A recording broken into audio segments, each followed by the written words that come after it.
the Viva ceremony, that's the 13th samskar. 13, you know, some people, I'm deliberately making fun of it. And you are going to bear a burden. Viva means bear a burden of family basically. The ceremony has got various aspects, and different parts of India have different things very visible. So there is no one consistent way of expressing the Viva ceremony. There's no one consistent way. For example, in some tradition, they will go around the fire 7 times. In the Gujarati tradition, they go around the fire 4 times. What's the idea behind the fire and havan?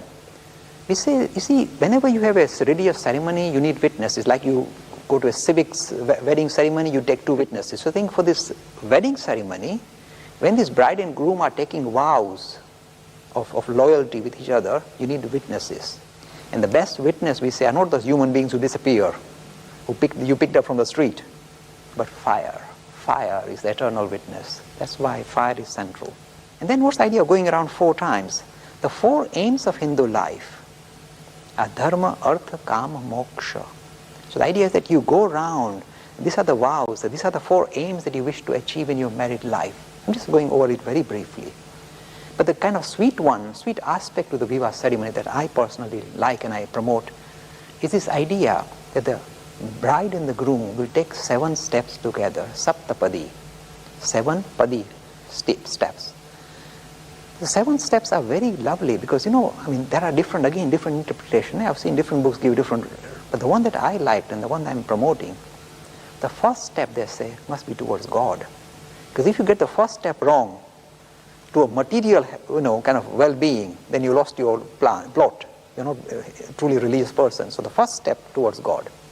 The other steps are saying for health and wealth and progeny. You want children, of course, that's why getting married. And all these various things come in, happiness and all that. But the final step is perhaps the sweetest of all. And I hope modern Hindus remember it, and my wife keeps reminding me of it all the time. The 7th step they take together, the one that I find sweetest, that I think we should promote, is for lifelong friendship. Not husband clicking his finger. So I have stopped clicking now, it doesn't click anymore. But lifelong friendship. You see, treat them equally. It's the sweetest one. We are now not just, I'm husband and you are my wife and you cook and clean for me. We are lifelong partners. And there's a lovely word, the Sanskrit word that becomes Viva ceremonies.